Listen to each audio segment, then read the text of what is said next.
Olavarría, antes de Olavarría, tiene como uno de sus objetivos ser una herramienta de comunicación pública de la ciencia, ser una apropiación del patrimonio y una sensibilización de la comunidad respecto del valor del patrimonio local.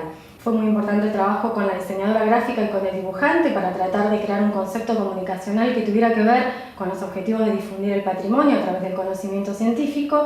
Y ese proceso de transformación es un proceso de comunicación pública de la ciencia, que va acompañado de un montón de otras acciones que también fueron objetivos de la muestra, como pensar en interactuar con el público, en hacer estudios de público, y estas cuestiones que tienen que ver con relevar la opinión de los visitantes de la muestra sobre el impacto de trabajar con talleres con chicos. Olavarría fue escenario de numerosos hechos históricos antes de la fundación de la ciudad, y en la exhibición se debieron seleccionar solo algunos de ellos.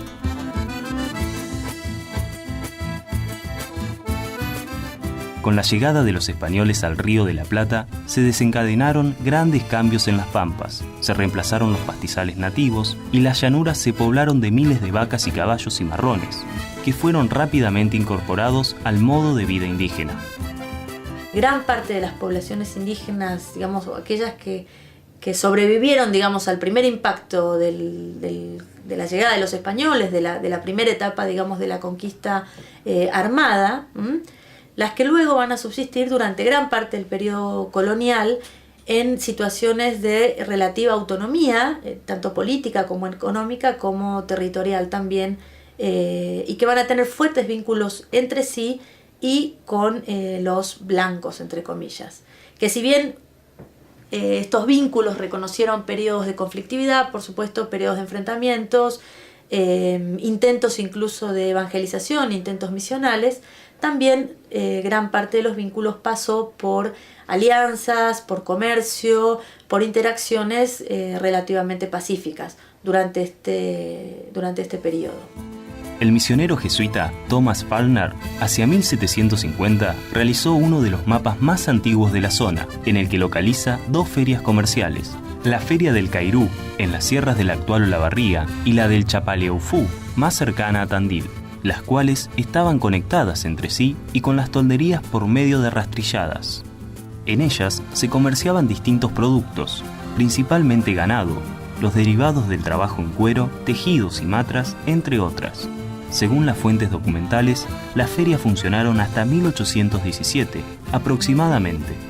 Varias tribus fueron aliadas de Rosas y se respetaron mutuamente, ¿no? Se evitaron que hubiera malones, en el caso específico de Catriel, de Cachul, de Juan Manuel el Grande, de Chipitruz y varios capitanejos más.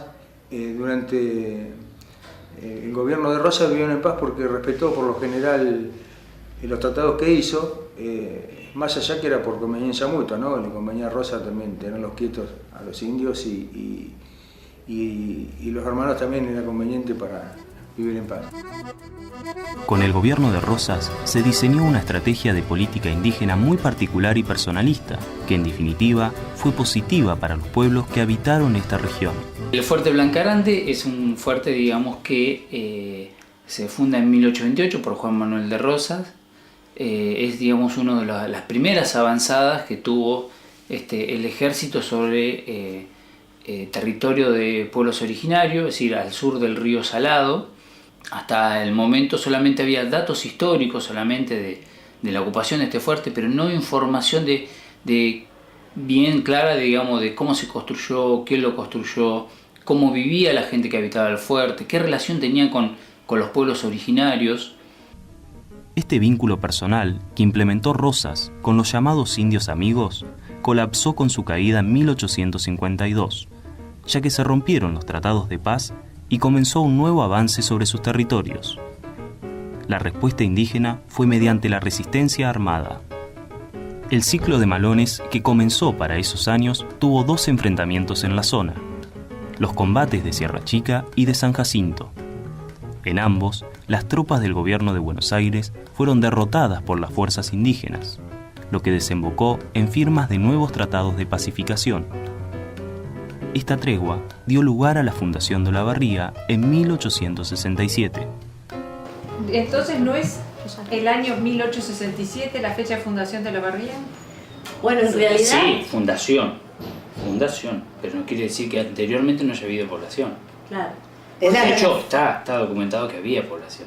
Porque, por ejemplo, acá, tanto en este croquis como en la carta adjunta, que es un informe que eleva Rivas a Mitre sobre todo el estado de la frontera, está hablando de la existencia de un campamento militar para 1863.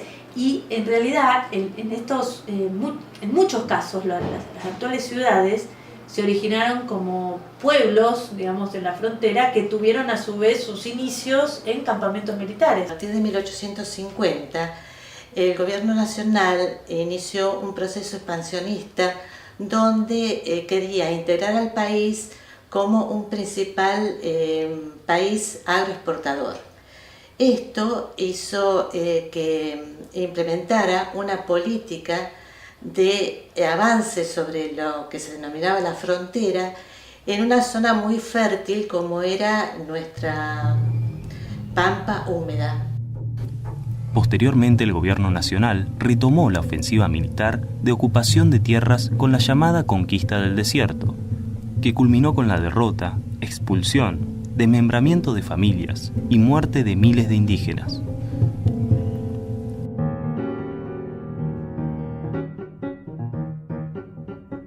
La exhibición Olavarría antes de Olavarría fue visitada por 2.700 personas, donde más de la mitad fueron estudiantes. Se realizaron 80 visitas guiadas para los niveles primarios y secundarios. Estuvo expuesta durante 140 días entre los años 2010 y 2011 en 8 localidades del partido.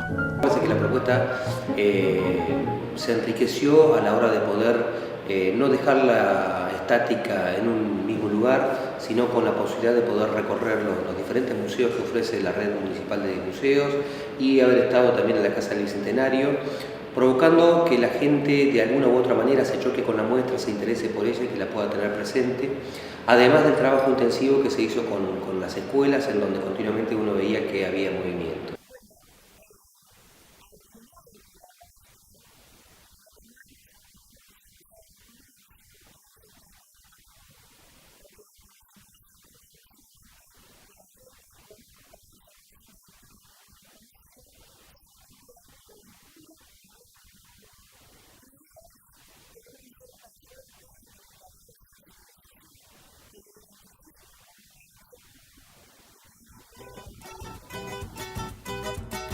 Esta muestra ofrece una mirada sobre la herencia común que solo conociendo podemos valorar.